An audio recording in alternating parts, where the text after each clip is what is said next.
আমার একটা ভাই কমেন্ট করেছে যে ভাই আলহামদুলিল্লাহ আপনার কথাগুলো অনেক ভালো লেগেছে, কিন্তু মামুনুল হক সাহেবের কিছু কর্মী দায়িত্বশীল আছেন যারা হাই কোয়ালিটির, তারাও নাকি এমন করে, তারাও নাকি চরমনায় পীর সাহেবদেরকে নিয়ে ব্যঙ্গ করেছে অবিচারে। মামুনুল হক সাহেবের হোক, চরমনায়ের হোক, আমি একটা কথা পরিষ্কার করে বলতে চাই ভাই আপনাকে, আপনি কমেন্ট করছেন, অসংখ্য ধন্যবাদ। আমার ভিডিওটা আপনার কাছে ভালো লেগেছে, সেটার জন্য আপনাকে ধন্যবাদ জানাচ্ছি।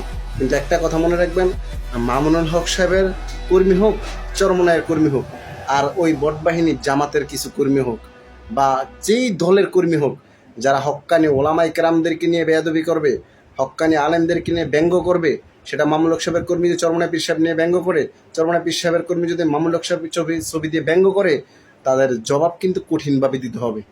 আমার কাছে না, মহান রব্বুল আলমিনের কাছে কিন্তু কঠিনভাবে জবাব দিতে হবে, কারণ হক্কানি আলেম।